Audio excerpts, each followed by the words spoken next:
Conselho Consultivo, a repartição de metade dos subsídios de férias e Natal por 12 meses foi ontem aprovada em Conselho de Ministros. Estava prevista que a medida só fosse aplicada a contratos por tempo indeterminado, mas agora o Governo quer que também se aplique a contratos a prazo. O Executivo aprovou esta quinta-feira, em Conselho de Ministros, a repartição por 12 meses de metade dos subsídios dos privados. Uma medida temporária, ou seja, que apenas vigora no próximo ano e que pretende atenuar os efeitos do aumento do IRS para as famílias, assim como evitar picos de tesouraria nas empresas. O Governo quer que esta medida se aplique a contratos sem termo e temporários. Neste último caso, é preciso que haja acordo entre a empresa e o trabalhador. E para poder acautelar o pagamento dos subsídios em duodécimos, as normas do Código de Trabalho sobre o pagamento dos subsídios vão ser suspensas. Esta suspensão prevalece sobre todos os contratos e instrumentos de regulamentação coletiva atualmente em vigor, mas fica salvaguardada a possibilidade sempre, a todo o tempo, de, para a frente, portanto, eu diria a partir da entrada em vigor do diploma, haver novas convenções coletivas em que as partes entendam dispor de maneira diferente relativamente a isto. Sobre a hipótese de esta medida de temporária passar a permanente, o Governo remete a decisão para os parceiros sociais. Adotar ou não adotar em definitivo, não apenas para 2013, mas em definitivo soluções deste tipo, é uma matéria que depende da concertação social. A medida segue agora para a Assembleia da República e o Executivo quer que seja aplicada já a partir do mês de janeiro. Para debater este tema e outros aqui no Conselho Consultivo, contamos com a presença habitual às sextas-feiras de Rogério Fernandes Ferreira, Mariana Abrantes de Sousa e Mário Caldeira Dias. Aos três, muito obrigada pela presença aqui neste Conselho Consultivo. Rogério, começo por si. Como é que vê esta aplicação da suspensão do pagamento dos subsídios, aliás, ser feito por 12 meses?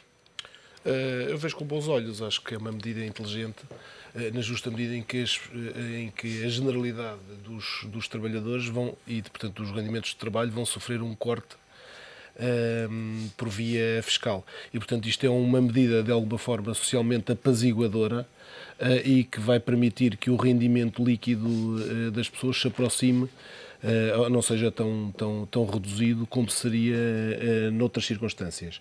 É óbvio que isto, do ponto de vista social, do ponto de vista dos titulares dos rendimentos, parece-me uma medida adequada.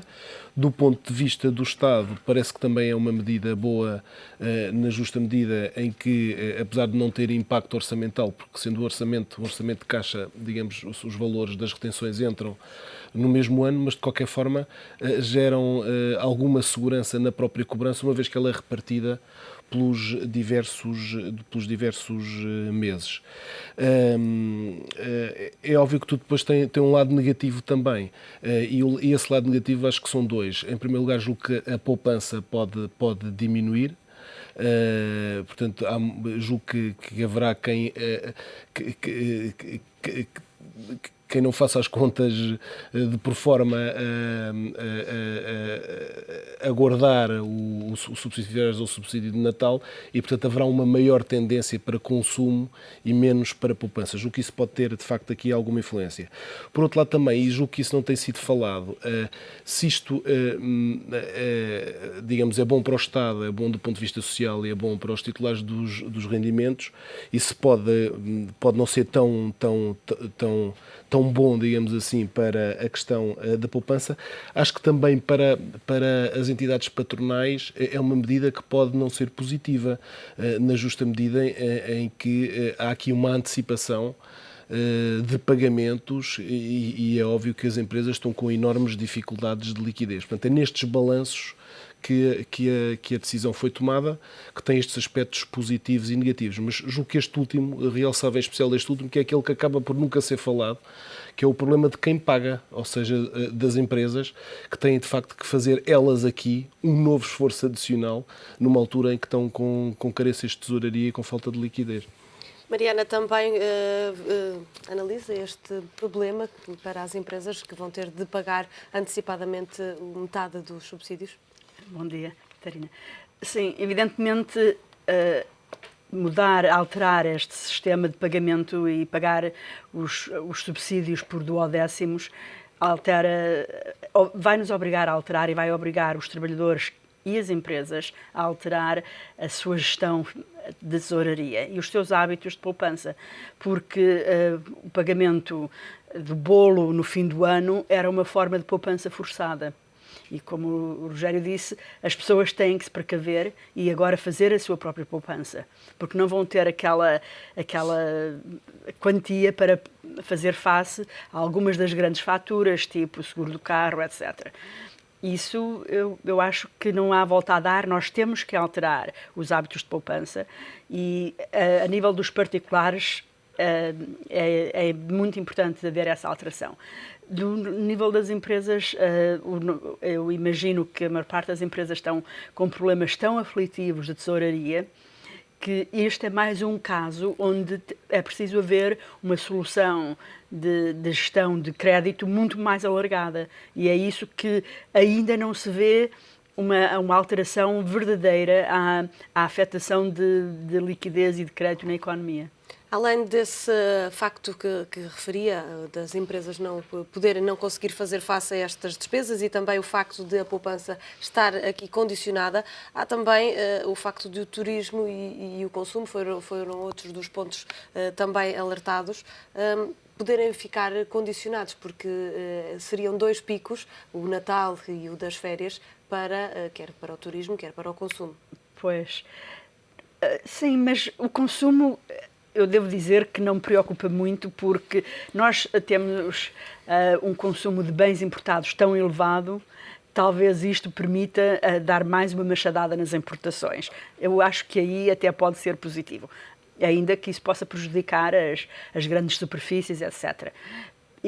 Mas, do lado do turismo, também há o turismo interno que é afetado, porque as pessoas não têm aquele dinheiro para férias, etc. Mas eu acho que não há volta a dar nesta fase. São as consequências naturais desta fase que o país vive? Eu acho que sim, e uma das coisas que é muito importante, que ainda não foi feito, eu já falei aqui algumas vezes, é que nós, para reduzirmos as importações de bens de consumo, estamos a ter que cortar no consumo todo ele. E isso é uma coisa que nós deveríamos pensar. Por exemplo, o nosso sagrado bacalhau é importado hoje em dia. Portanto, nós, se reparar, o Natal, que é a grande época do consumo, se reparar o que está na mesa, o que está debaixo da árvore, é quase tudo importado. Portanto, se nós precisamos de cortar as importações, como não conseguimos aplicar medidas diretas às importações, estamos a ter que cortar no consumo todo ele. Se nós conseguíssemos reorientar o nosso consumo para bens nacionais, comer polvo em vez de bacalhau, comer batatas locais em vez de cereais importados, talvez nós pudéssemos fazer o ajustamento mais rápido e sair da crise com mais fogo ainda. Mário, como é que vê este lado do pagamento dos subsídios faseados? Concordando com tudo o que os meus colegas disseram, e são hipóteses, e cada família vai ajustar à sua maneira, e portanto o resultado final são estes processos individuais e familiares de ajustamento. Eu, por acaso, não vejo que essa importância seja assim tão grande. Provavelmente no turismo, no consumo possa ser, mas na poupança esse efeito vai ser mínimo, porque grande parte deste dinheiro, ou durante o mês ou no fim do mês, vai ser usado para pagar o acréscimo de impostos, não é? Porque o aumento da carga fiscal, eu julgo que as pessoas só vão perceber disso quando o ano começar. Não vai haver espaço para a poupança. E as pessoas vão usar durante o mês para terem mais algum, para além daquilo que o imposto tirou. E no fim do ano vai ser guardado para pagar o IRS e ajustar as contas com as finanças. Portanto, grande parte do dinheiro vai ser usado para isso, porque vai haver muitas famílias e muita gente que vão pagar mais de metade do seu rendimento em impostos, não é? Seja já a contar com os indiretos, como seja o IRS. É uma medida que serve sobretudo para atenuar o efeito dos impostos, da carga fiscal. Dá-me a ideia que é sobretudo isso. Claro que as pessoas, quer durante o mês, quer no final do mês. Portanto, as pessoas vão guardar uma parte substancial para ajustar as contas com as finanças e durante o mês vão servir para minimizar o efeito da carga fiscal. Mas não corremos o risco de, como dizia a Mariana, de chegado ao final do ano, os portugueses que estão habituados a fazer face a muitos dos créditos que têm, que seja em seguros, seja em compromissos que assumem para esta época do ano, precisamente porque recebiam este bolo extra, de entrarem em cumprimento? Claro que agora vão por isso nunca será poupança, quer dizer, a poupança normalmente é aquilo que sobra daquilo que se gastou e que fica no banco, portanto essa é que é a poupança. Portanto, não vai haver poupança, o que vai haver é uma estrutura diferente da alocação do dinheiro, em que de facto é verdade, portanto guardava-se esse dinheiro para pagar aquelas despesas extraordinárias às quais não se podia fazer face durante o ano, ou então para pagar dívidas que foram acumuladas durante o ano. Essa capacidade vai ficar reduzida para metade. Muitas das famílias poderão ser apanhadas nessa armadilha e é óbvio que o serão. Portanto, também tem que haver aqui um processo de esclarecimento e de ajustamento, e essas coisas também se podem ajudar as pessoas a pensarem nisso. Os próprios meios de informação também podem ter esse papel.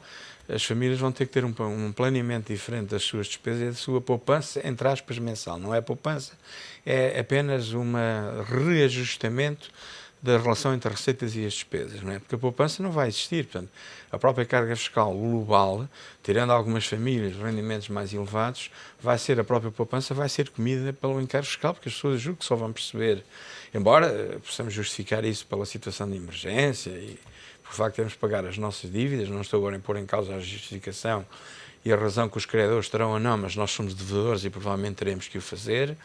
Mas verdadeiramente a percepção e esse processo de ajustamento é esse. Partindo do princípio que o agente económico se comporta com um grau de racionalidade razoável e as expectativas são, no fundo, a economia também pode funcionar como um processo de reajustamento, pode funcionar. É provável que numa primeira fase as famílias possam ser apanhadas nessa armadilha, mas muitas delas reajustarão o comportamento numa fase seguinte, não é? Porque é assim que normalmente agora os estudiosos do ajustamento das expectativas trabalham, e é verdade, a realidade funciona assim. Portanto, vai haver um processo de reajustamento, numa primeira fase será assim, mas muitas das famílias reajustarão o comportamento numa próxima fase.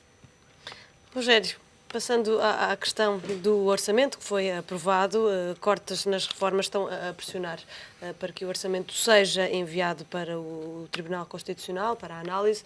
O Provedor de Justiça abriu também a análise da constitucionalidade. Como é que veio esta aprovação do orçamento? Era expectável que assim fosse? Vejo com naturalidade. Acho que o Tribunal Constitucional é um órgão de soberania, tem um determinado papel, uma determinada competência e, portanto, vejo normal que o problema possa, de facto, ser suscitado. Mas face às críticas que temos ouvido de alguns membros, de pessoas próximas até dos partidos do Executivo, nomeadamente Bagão Félix, que fala de alguns pontos muito concretos da possível inconstitucionalidade deste orçamento. Repara, são tudo questões jurídicas muito complexas e às vezes misturam-se um pouco as questões jurídicas com as questões políticas. Uma coisa é o que nós desejamos do ponto de vista político, outra coisa é o enquadramento jurídico das questões. Julgo que, apesar de tudo, neste orçamento, do ponto de vista da tal equidade fiscal de que se falou aqui durante uma série de meses, apesar de tudo, houve um esforço para transversalmente haver alguma equidade. Agora, o esforço coletivo que decorre deste agravamento fiscal é de facto brutal, mas isso por si mesmo não gera, julgo eu, uma inconstitucionalidade. Por acaso, ontem eu ouvi o professor Gomes Cantilho a deixar alguma indicação de que, de facto, a Constituição também tem um princípio, que é o princípio da justiça fiscal, e que, porventura, julgo retirar isto das palavras do professor, porventura, esta justiça fiscal implica que a discrepância entre a tributação determinada das categorias, ou de concentração do esforço fiscal em determinada categoria de rendimentos em detrimento de outros, quando esta diferença é grande, pode de facto gerar, do ponto de vista jurídico, problemas constitucionais. Portanto, vejo com naturalidade que estes problemas possam ser suscitados, sejam suscitados, e vejo com naturalidade que o Tribunal possa apreciar estas questões.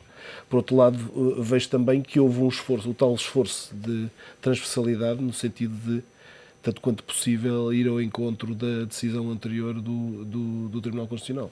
Mariana, está em causa aqui a constitucionalidade nestes pontos que são apontados por algumas das vossas críticas? Na minha opinião, que não sou jurista, portanto não quero meter a foice em seara alheia, mas Eu, quando ouço estas questões da constitucionalidade, faço uma outra pergunta. Se pode não ser constitucional cortar em alguns benefícios e em algumas despesas, será que é constitucional ter déficits excessivos e acumular dívidas para os nossos filhos e netos? Eu gostaria de ter ouvido o Tribunal Constitucional nos últimos 10 anos, em que acumulámos uma dívida insustentável, porque essa é que é a verdadeira questão. Introduzir, por exemplo, na Constituição o limite ao déficit. Eu acho que não é preciso estar lá o limite. Eu acho que nós temos que ir para além da regra escrita. O espírito, eu tenho o pouco que eu sei de direito é que há a letra da lei e o espírito da lei. O espírito da lei e da boa gestão orçamental é de uma gestão prudencial. Portanto, nem é para mim, nem seria necessário que esteja a tal regra na Constituição para nós dizermos um orçamento que resultou num déficit de 10% ou 12%, esse é que era um orçamento não constitucional. E isso, se eu posso, como eu digo, meter a foice em seara alheia, isso era onde eu começaria a discutir a constitucionalidade da gestão financeira do Estado. Mário Caldeira Dias. Eu vou tentar também ver esta questão mais como economista, não sou jurista, mas numa perspectiva também complementar. A questão da constitucionalidade, tudo o que se está a vizinhar, com os deputados, com o próprio Provedor de Justiça, que também já está a falar nisso, portanto, essa constitucionalidade mais tarde ou mais cedo será verificada. E pode até trazer algumas alterações ao orçamento. Essas alterações podem não pôr em causa o que é o essencial do orçamento, podem ser perfeitamente adaptáveis ou não, e então aí as questões políticas colocar-se de uma outra maneira. Mas eu também me lembraria que, em relação, por exemplo, à questão da constitucionalidade, do problema da justiça em relação aos funcionários públicos, independentemente do ponto de vista jurídico, nós também não podemos tratar coisas diferentes com métodos iguais. Porque os funcionários públicos, apesar de tudo, têm um salário que é pelo menos 40% superior ao salário médio. E viu-se agora, já se sabia que a sua pensão é quase tripla do que é a pensão geral. Embora julgo que também vão ser agora penalizados, provavelmente injustamente. Mas a questão da função pública tem outro aspecto muito mais importante, que é este, é que dentro da perspectiva que vale mais perder algum rendimento do que perder um emprego, o Tribunal Constitucional, ao tomar aquela medida, vai tornar muito mais exigível uma medida de despedimentos do que era antes. Ora, neste caso, quer dizer, seria para mim, na minha opinião, preferível ultrapassar o problema da administração pública com quebra de salários do que com quebra de emprego, não é? Porque isso terá outro tipo de efeitos muito mais gravosos do que tem até agora. E além disso, não deixa de ser verdade, por muito presunção de independência, e eu quero fazê-la e acredito nela, que os juízes têm, o que é verdade é que os juízes do Tribunal Constitucional decidiram sobre o seu próprio subsídio, não é? Isto é verdade também, não é? Passamos ao último tema que aqui nos traz neste Conselho Consultivo. Esta semana o tema que marcou foi, sem dúvida, as novas condições atribuídas à Grécia. A Grécia que conseguiu, de certa forma, renegociar a forma de pagamento da sua dívida, condições de que Portugal pode vir a beneficiar. Rogério, vê com bons olhos estas condições?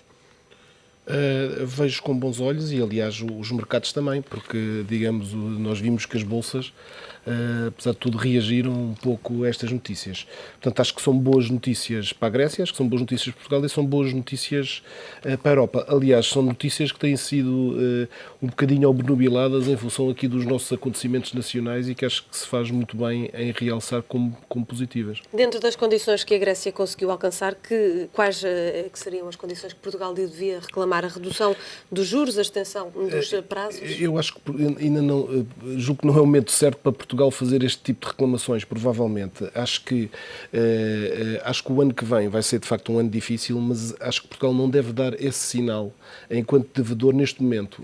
Acho que o momento certo para o fazer, se for necessário, é noutra altura e não juntar-se à Grécia neste momento. Julgo que não é o momento adequado para... Não é o momento precisamente porque pode correr o risco de haver essa colagem à não, imagem da Grécia? Porque pode ter consequências ao nível dos juros e da credibilidade também do cumprimento da dívida por parte de Portugal. Portanto, julgo que é boa notícia em certa perspectiva, porque se vê que há alguma abertura dos credores internacionais e uma nova preocupação que será também, obviamente, estendida a Portugal se for necessário, mas o Portugal não deve ter essa iniciativa e ter esse passo no imediato. Mariana, concorda? Não são medidas para agora? Não, não concordo, porque eu tenho a minha experiência de renegociação de dívida é um pouco diferente. Eu trabalhei muitos anos na banca e eu sei que os bancos, os credores, têm uma boa cota-parte da responsabilidade do sobreendividamento. E o que é que aconteceu nestes últimos anos é que houve, de facto, uma transferência dessa responsabilidade dos credores originais para os credores oficiais, o BCE e o próprio Fundo Monetário, etc. Isto é uma... eu vi uma frase numa revista inglesa, no Economist, o vosso concorrente, que dizia, tão simples, que os credores oficiais, ao a fazerem aqueles empréstimos de médio prazo do resgate, fecharam os olhos à insustentabilidade da dívida da Grécia. O que é que eles estiveram a fazer? E com isso foram adiantando dinheiro que não ajudou particularmente os países devedores, mas que permitiu aos países devedores reembolsar por inteiro os credores iniciais. Portanto, houve uma passagem de exposição de crédito dos credores iniciais, que, recordemos, eram os bancos alemães, os bancos britânicos, os bancos ingleses e os bancos franceses, para o BCE e para os credores oficiais.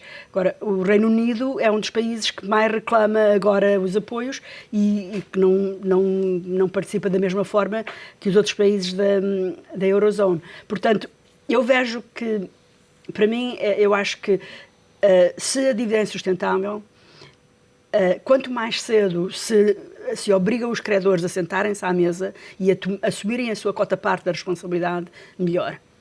E eu tenho feito muita renegociação de crédito, muito debt workout, e, portanto, essa é a minha experiência. E era bastante visível que, no caso da Grécia, no caso da Islândia e também no caso de Portugal, que a dívida era insustentável. E a nossa dívida é insustentável, e eu já tenho dito e volto a repetir, nós precisamos de reestruturar a 20 anos com uma taxa de 2%. Não Portanto, é 3 anos. As duas condições, redução dos juros e extensão dos prazos, devem ser reclamadas por Portugal. E deveriam ser reclamadas e geridas e negociadas quanto antes, porque, e talvez, se conseguirmos isso, talvez não seja necessário pedirmos também uma renegociação, uma redução de dívida, um perdão de dívida. Mas eu acho que Portugal está a gerir mal esta parte da renegociação de dívida externa. E que não está a beneficiar, quem está a beneficiar são os nossos credores. Porque também uma das coisas que eu tenho visto, esta discussão do regresso ao mercado, eu não vejo qual é a utilidade de regressar ao mercado a ir buscar fundos aos novos credores que nos vão pedir taxas elevadas, quando não temos coragem de nos sentar com os credores existentes e renegociar condições com eles. Na minha experiência bancária, numa situação destas, é isso que o devedor deve fazer. Mário, qual das duas opiniões é que converge mais com a sua perspectiva? Não, essas questões já foram concedidas, exceto, salvo erro, uma alteração dos juros do Fundo Monetário, mas uma questão temporária, mas todas essas questões foram concedidas à Grécia, já foram concedidas a Portugal. E tudo o que seja aumento dos períodos de carência, baixa das taxas de juros, aumento do prazo da dívida, todas elas são boas desde que sejam convergentes com a diminuição do peso anual do serviço de dívida. Portanto, o serviço de dívida é que é tudo. Porquê? Porque nós, se não tivéssemos o saldo primário do Estado, é positivo. Portanto, não, é o serviço da dívida que é a nossa desgraça, não só agora, como no futuro, porque ele vai tender a aumentar e vai se transformar em 10, em 13 mil milhões, por aí fora. Portanto, tudo o que contribua para a diminuição do serviço da dívida, por todas essas vias, é útil e desejável. Embora eu também pense que o regresso ao mercado, suportado por uma intervenção do Banco Central Europeu, pode ser boa. Porquê? Porque nos vai permitir trocar dívida onerosa por dívida conseguida a um juro mais baixo. E é possível, desde que o Banco Central Europeu manifeste a sua vontade de comprar toda a dívida de um determinado país que apareça. Eu já referi e continuo a pensar que não será preciso gastar muito dinheiro, porque o problema financeiro é essencialmente um problema de gestão de expectativas. E se acreditarem que o Banco Central está a falar a sério e vai fazê-lo, desaparecerá o fator especulação.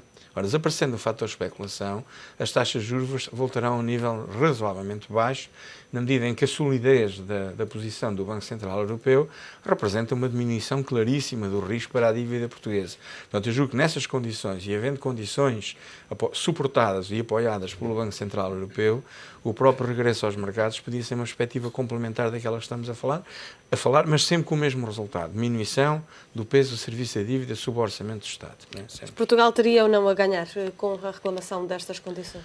Provavelmente, há aqui que jogar, de facto, com dois fatores contraditórios. Um é o benefício direto e imediato que podemos ter, mas esse está prometido e julgo que lá para fevereiro, segundo disseram os responsáveis políticos, essa questão pode estar concretizada. Não é? Uma pressa excessiva pode degradar a nossa imagem pode até junto dos chamados mercados, não é? Que também arranja sempre uma desculpa para que a imagem não seja tão boa, não é? Mas de qualquer modo, julgo que estas coisas devem ser feitas com tranquilidade e os passos devem ser extremamente seguros, não é? Porque correr riscos nesta área financeira, em termos de uma perspectiva futura e de uma gestão de expectativas, é sempre arriscado. Portanto, as coisas devem-se fazer com a segurança uma segurança de tal forma elevada que permita aos credores e àqueles que nos têm emprestado dinheiro uma confiança absoluta na nossa capacidade. Para pagar parece que não existe, mas pelo menos nossa capacidade para honrar os compromissos que temos feito. Não é? Isso parece também importante. São coisas contraditórias, mas julgo que ambas devem ser olhadas com equilíbrio, que os nossos políticos certamente estarão em condições também de fazer. Não é? Mas não corremos o risco de, quanto mais tempo adiarmos esta situação, mais podemos agravar a própria situação em que Portugal se encontra? Aqui julgo que aplicaremos o mesmo princípio, quer dizer, nós temos pouca margem de negociação como devedores junto aos credores para alterar estas coisas todas. Não é? Tudo aquilo que nos acontecer de bom são condições criadas externamente. Não é?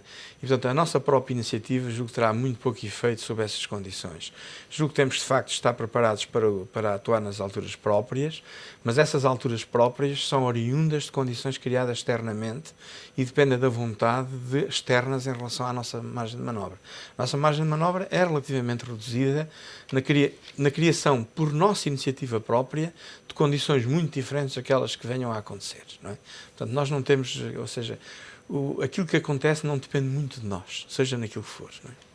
Rogério, tem 1 minuto para fazer um comentário final, se quiser, sobre este tema e o facto de estarmos a adiar este pedido. O Primeiro-Ministro, na entrevista que deu esta semana, disse não ter intenções de renegociar a dívida. Seja isto entendido como renegociar ativamente? Não, eu julgo que eu disse neste momento. Portanto, vai um pouco na linha do que eu disse também e parece-me que não é de facto o momento mais certo, precisamente por estas razões de credibilidade que nos permitem, de alguma forma, também apartar da situação grega. E, portanto, a minha perspectiva é que, de facto, este não é o momento certo para o fazer, o que não quer dizer que não venha a haver essa necessidade, de facto, de avançar nesse sentido. Mas qual será o momento certo para o fazer? Quando estivermos em piores condições? Quando já não existir o perigo de estarmos colados à Grécia? Neste momento, a perspectiva é de regresso aos mercados em determinada data. Portanto, julgo que não é o momento certo para estar a discutir o não regresso ou alargar os prazos. Portanto, acho que não é este o momento certo, principalmente no momento em que são tomadas medidas para a Grécia, à qual nós não nos devemos colar com medidas idênticas. É um pouco esta perspectiva que é política, mas que é económica também. Muito obrigada aos três pelo vosso comentário aqui neste Conselho Consultivo. Conto convosco na próxima semana. O Conselho Consultivo fica por aqui, volta na próxima segunda-feira com mais um tema para analisar. Até lá.